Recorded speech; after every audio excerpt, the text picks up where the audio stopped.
because I didn't know this. Like, so the reason why you went there in the first place was because you were having some marital problems. It wasn't because you were searching for anything else. You were just like, oh, we're going to go seek a counselor for our marital issues. Yeah. So originally, yeah, what we went to a Christian counselor because even at that time, I did not feel like a secular counselor could help a marriage, because without God in it, what are you really doing? That's interesting. That's You're interesting. taking man's opinion on something that is a God foundation. So, Yeah. we sought somebody who was a Christian to kind of give us some input. So hold on, and let me just add this one thing, and I'm sorry. I don't mean to cut you off, but man, I got to say this. You're good. It's because when I feel the same way, dude. When I was married, and we were talking because we had, obviously we had our issues too, and we would go to see these different counselors, and I always felt like you guys have nothing to offer.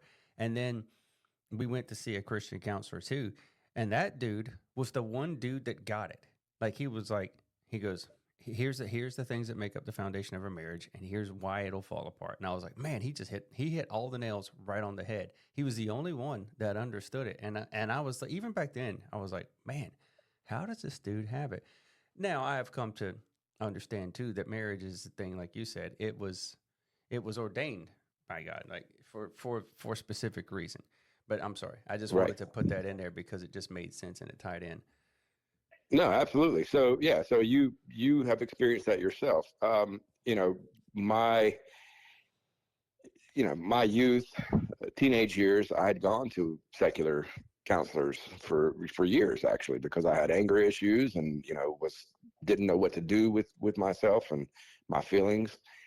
And they helped me. I'm not going to say there's no place in the world for these people, but for uh, a spiritual relationship, which a marriage is or should be, it you need some background from God. You need some help from God. So anyway, so getting back to the story, he told me, all right, so I'm thinking to myself, this guy, okay, so he played in rock and roll bands. Like, all right, so I was a stoner for years and years. So I can, he can relate to me. I can relate to him.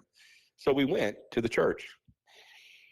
And it was, man, I'll tell you, my first experience in this church was very, very good. Like people at the door greeting you as you come in, you felt welcomed. I know this is a thing that some people are against, but this church had a little small coffee shop. As a first-time guest, you go and they give you a card and you can get a free beverage at the little coffee shop. You can take your coffee into the sanctuary with you. The worship was off the hook, contemporary worship, rock and roll. I mean, I don't want to say rock and roll, but it was upbeat, contemporary, modern worship. Right. And it, that struck me as, wow, it's not like, 15 old ladies, no harm intended, no harm intended, but it Right. wasn't 15 old ladies singing out of a hymn book. Yes. Yeah. It was actually a group of good musicians, a good drummer, a good guitar player, bass player, somebody playing keyboards, people that had good vocals, modern, songs that you hear on the radio. And I'm like, man, this is pretty cool. And so we had a good time.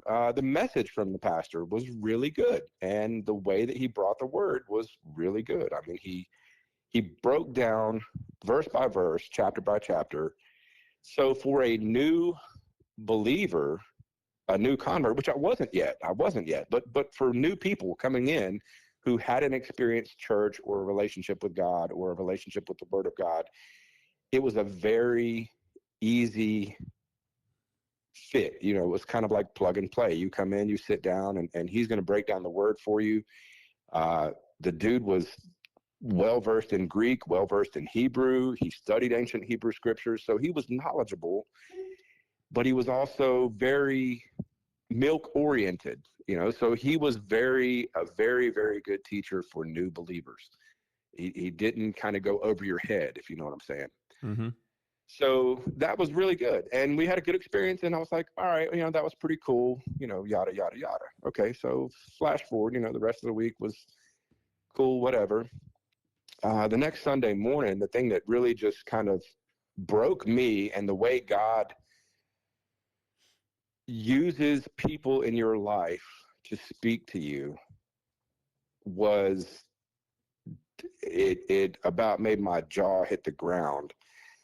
But the next Sunday morning, I'm in bed, and my 5 or 6 year old son at the time comes into the bedroom, and he's like tapping me on my shoulder. It's like with his little sweet voice, and he's like, Dad. And I'll kind of open one eye, I'm looking up, and there's my little boy, and I'm like, yeah, what's up, son? He's like, are we going to church today? Bro, listen, man, I can tell you there are times in your life when your children say something to you that is so profound that you're like, did that just come out of your mouth? Like, and yeah, that's a small thing, and it's okay. And people may be listening like, okay, what's the big deal? That's not a big deal.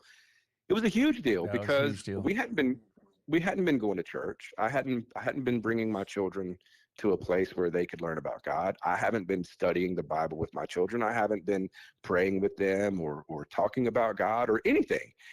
And here's this little boy looking at me on Sunday morning. He gets up out of bed with the idea that it's Sunday and I want to go back to that place that we went to last Sunday. Yeah. Yeah, man. And I'm like, okay, so, Dad, can we go to church today? I'm like, yes, we're going to church today, because who am I to take away your joy? You want to go to church, buddy? We're going to church. Yeah, let's go. So that opened up. That was it. I mean, that was it, because God used my child to speak to me in a way that I was like, okay, all right, if he wakes up on a Sunday morning, like not wanting to watch cartoons and play video games, but wanting to go to church, then you better get your butt up and take this boy to church. Yep. And that means I'm going to church. So that's how it really, that was kind of the origin story of my walk with God.